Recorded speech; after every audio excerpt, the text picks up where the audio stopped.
Okie dokie.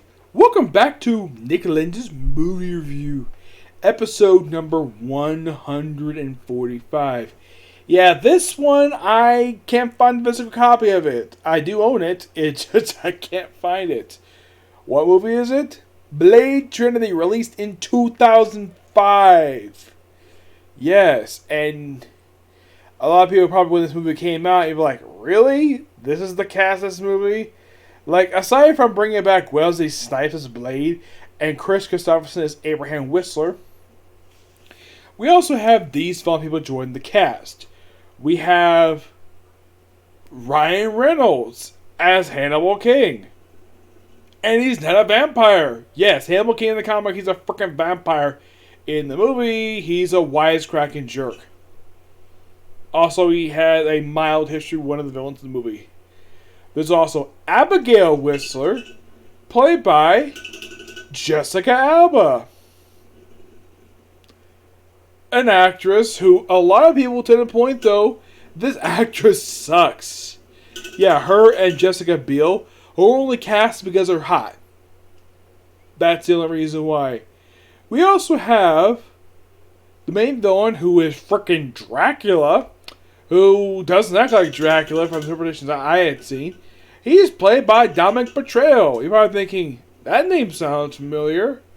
Along with Ryan Reynolds, who is a damn good actor, because lately he's playing Deadpool and had a lot of critically acclaimed movies over the last several years. So he's a damn good actor. Dominic Petrell. Well, at least the stuff he did after this basically is a lot more memorable.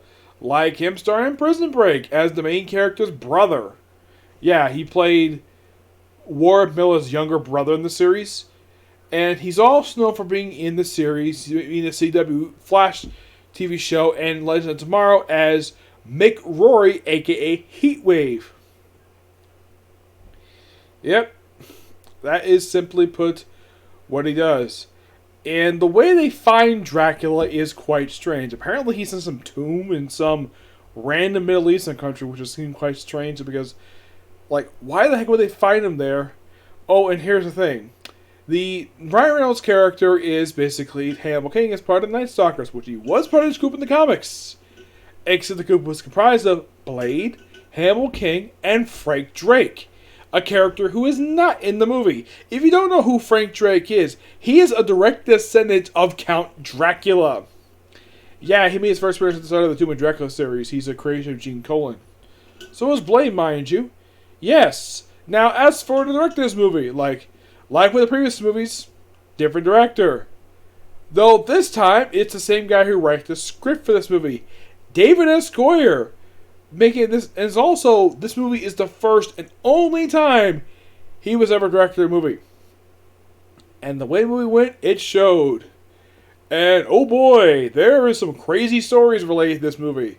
Like the fact that Wesley Snipes did not like his new cast members in this movie. That was another thing. That was one thing. Another, he was high on weed a lot of the time, and half the time he preferred not to come on this damn trailer. Also, he preferred not to open his eyes on screen, so his eyes look really weird in the CGI. Also, there's a story I heard, I don't know if this is really true or not, there's a story where he was high on weed, and he threatened to kill David S. Goyer. Not a joke, he seriously tried to do that.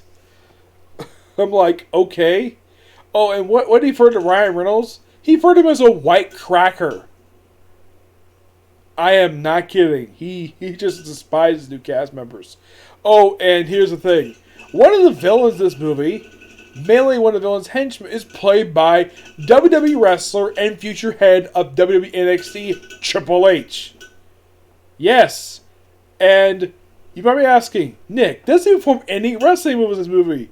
Yes, he forms a spine buster on Ryan Reynolds' character, Hannibal King. He puts him to a freaking table. Yep. Now, the way the movie starts out is that you have, we find Dracula in some random place. Cut to Blade in his base operations, killing some vampires. By the way, last movie opened with him basically taking out vampires with his car. Yeah, where he just used basically to slice them up. Yeah, not only Blade has got a car, he's also got a freaking motorcycle. Which in the movie, they did something really kind of stupid. Apparently the FBI have tracked him down, and they blew up his base, and killing Whistler. Now, why the heck is the FBI after him? Not really clear exactly why. Apparently because he was responsible for a bunch of vampire deaths. Apparently, killing a few hundred vampires did not escape the attention of the FBI. Why the heck they go after Blade for makes no freaking sense. Basically because Blade knows a lot of the time he can't trust law enforcement because they might be working for the vampires. Which is something they clearly established in the first two movies. Oh, in case you're curious though, is anyone familiar with this movie? No. Nobody's familiar. As a matter of fact, none of the law enforcement from this movie actually is on the vampire's payroll. None of them, which, whatever. And then he's freed by the Night Stalkers, which is like, who the heck are you guys? And he's like, we're the Night Stalkers. And then Hannibal King pulls on an issue of Tomb of Dracula, which is the series Blade made his debut in. I'm not really sure where the heck they got that comic, especially since that clearly is a comic from the 70s. This movie came out in 2005. I'd be lucky if I find a book basically intact from the 70s, actually in good condition. What issue they show, I don't really know. It's not the first appearance of Blade. No, and it's not the first issue of the series. It's probably an issue that Mark Woman probably wrote. It's possible. The reason why they show this book because the main villain is freaking Dracula. And one of the people who work with Night Stalkers is developing a formula to get rid of the vampires. No, seriously. To erase vampires. And it's a wild claim in this movie that the vampire population is in a few thousand. Okay, I can kind of buy the fact that probably that much, given how much vampires like to feed on people. But, man. Okay, yeah, so at some point the evil vampires breaks into the base and kills couple of the Night Stalkers. Yeah, it kills the blind woman who's actually their hacker. Actually, it's a virus maker. Yeah, they kill one of the Night Stalkers. So, Whistler, Hannibal King, and Blade team up. Even though Blade wanted nothing to do with them. Even the real life actor wanted nothing to do with these people. So they go out for the vampires. And it's a big epic brawl. Also, one thing that Hannibal King reveals is that the female vampire has got her fangs in her groin. Why the heck would David S. Goyer even write that in the movie? It makes no freaking sense. I mean, when you think of vampires, their fangs are in their mouth, not in their groin. Why the heck it's there? No idea. Also, this woman's dog is a vampire too. And it's got Reaper powers. For some reason. It just does. And it's a big epic brawl. We even get to see Wesley Snipes versus Triple H, which that I thought was really cool. And then we also see a couple times Blade versus Dracula, who can actually walk in sunlight, no problem. Now, this is actually true to the Bram Stoker version of the character. Yes, Dracula can easily walk in sunlight. But here's the thing. All other previous interpretations of Dracula hated the sunlight. Yes, he couldn't stand it. He burned to a freaking crisp. Apparently, David S. Goyer he must have read a little bit of the Bram Stoker version. Oh, he can walk in daylight now. Apparently. Now, I do agree with the criticism of Dominic Portrayal's version of Dracula, is that it's very bland and very somewhat emotionless. I mean, at least in the case the Arab actors who played Dracula, at least they were enjoying what they were doing. Yes, at least they enjoyed it. The most famous case of this is basically the late Bela Lugosi. He loved playing the character. And Don Petrell just did it. It seemed like he just did it. He's just there for the paycheck. That's the only reason for it. And he gets killed by the virus. And supposedly the virus is supposed to wipe all the vampires. the Woods revealed in the Blade TV show, no, that actually didn't happen. Yeah, they established a retcon in the Blade TV series, which, by the way, Blade is played by Sticky Fingers, who is a rapper, and he's bald. And they gave a couple of backstories, like the reason for Whistler's limp. Young Blade did that to him. And they also gave a very dumb backstory about his tattoos. Or apparently there's some random gang he was part of. Yeah, I'll talk more about the Blade TV series in a minute. So, like, all the vampires are killed. And there's even a couple alternate credit sequences where I think it was either in this movie or the first one, where there was post-credit sequence where apparently Blade was going after Michael Morbius. Yes, that was kind of an Easter egg for some reason. And this one also had a very strange post-credit scene where Hannibal King is basically told, hey, all the vampires are gone. He's like, yeah, but there's still supernatural out there. So, what does he do now? Hunts freaking werewolves. Yes, he hunts werewolves. For reasons. And Blade is perfectly fine. Somehow. Yes. And I'll talk a little bit basically about what happened with this movie because it is quite interesting. Now, as for the case of this movie's pretty bad. It's hilariously bad. And probably by far, in my opinion, the best character in the movie who's not Snipes is Triple H. It seems like he's having a blast with this movie. I believe this is his first movie he was ever in. And I believe he was doing this movie when he was with Evolution. My personal guess is when he did this is probably when he took a break after. I'd say it was probably when he had to take time off due to a groin injury or something like that. The movie was released in 2005, so who knows when in the world he was able to do this. But no one can deny it. This is by far like the most strangest movie related to Blade. Today.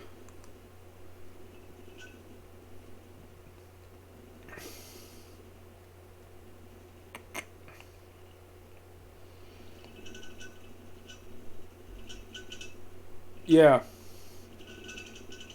So you're probably thinking, okay, what happened with this? What happened to some people in this movie? Well, a lot of the actors in this movie still act this very day. Snipes himself, not only after this movie, he went to prison for a few years. Now, what crime did he commit? Did he kill somebody? No. Did he rape somebody? No. Did he rob somebody? Kind of yes. He went to prison for tax evasion. And believe it or not, I actually knew somebody who was one of his accountants. Yes. One of the accountants for Wesley Snipes. That is not a joke. I'm not naming the guy's name because I get along with him okay, except I don't think he would like it if I mentioned one of my YouTube videos, so I'm not going to mention him by name. But yes, I do know one of the guy's accountants. So he knows full well Snipes didn't care to pay his own taxes. So after a few years being in prison, he spent the next decade making movies in Europe. One movie had to be a sequel to one of his own movies, Art of War. And now he's basically recovered his career after this movie, thanks to being in The Expendables. As the case of Ryan Reynolds, he would do okay for a while. He didn't get his big break until around the previous decade. But as in the case of Blade, the character, well, 7 years after this movie was released, it went back to Marvel. And now we got a new Blade coming. A Blade played by the actor who played Cottonmouth from Luke Cage's Netflix show. But you're probably thinking, okay, what about the Blade TV series? Well, it was okay. I think that's interesting ideas with it. It was later released basically on a DVD called Blade House of Cathon, which did basically establish some dumb retcons. I did watch the series. It was a pretty short-lived series. It only lasted like 11 episodes. And it has a good plot thread in it, and then it's an abrupt cliffhanger, and that's pretty much it for the character. Now, in the comics, he would sometimes adapt either the Sticky Fingers version of Blade or the Snipes version. I like the Wesley Snipes version of the character with the black trench coat and the full head of hair. I like that version better than the Sticky Fingers one. At least Sal managed to keep his car. And that show takes place advent of this movie, which establishes that the virus didn't spread very far. It only spread to just the immediate building. It didn't go very far, so it didn't kill all the vampires. So, yeah, the thing had the movie was a lie. Yeah. David Score himself would basically still... Well, he would never sit in director's chair ever again after this movie. He basically would spend the next several years up until presently, where he would basically write guest movies. Like, one of his most infamous movies he wrote was Man of Steel. Yep, he wrote that. Yep, he wrote Man of Steel. And he was one of the writers for Justice League. Mm-hmm. Yeah, he also wrote... Yeah, he wrote Man of Steel. He wrote the entirety of the Christopher Nolan Batman series. And, let's see... The last movie he wrote was... Terminator Dark Fate. Yes. Oh. I didn't know this. Apparently he did 2 movies. I thought this was some movie he did, but no, he directed like 3 movies for this one. There's Zigzag in 2002, which he didn't write that one. There's also The Invisible and The Unborn. And that was 12 years ago, the last movie he directed. Mm-hmm. Though in the case of like TV shows, like movies basically 2 years ago, he also co-wrote Constantine and Krypton, which Constantine was a great show. Kind of wish it lasted more than 1 season. Foundation is the most recent series he did. Mm-hmm. Yeah. But in the case overall for the Blade Trinity movies, the first movie is a good start for the movies. The second movie is the best movie of the whole trilogy. And like usual for trilogies, the third movie is the worst. Yep. But that's going to be it for the Blade movies. Because starting next review, I'm reviewing all the Spider-Man movies released. Well, the ones released solely by Sony, because the 2 done co-produced by Marvel, those 2 are reviewed. Like Homecoming, Far From Home, I've already done those. So I'm reviewing the Sam Raimi movies trilogy, and then the Mark Webb doxology, and the last thing I'll talk about for the Sony Spider movies is Venom. And I'm also planning to talk about the Tim Miller Fantastic Four movies. Yes, I will discuss those. If you're going to be curious, asking like, Nick, are you going to cover the 2015 reboot? I had to watch it first. Then do my review for it. Yeah. So, until you see the next video, which I was going to be tonight, but it's going to be tomorrow because it's getting kind of late. So, expect tomorrow, see reviews for Quintessential Quintuplets, Hiroshima Half-Day Princess, which hopefully new episode will release this week, and Fire Force. And my next movie review, okay? See you next video. Bye.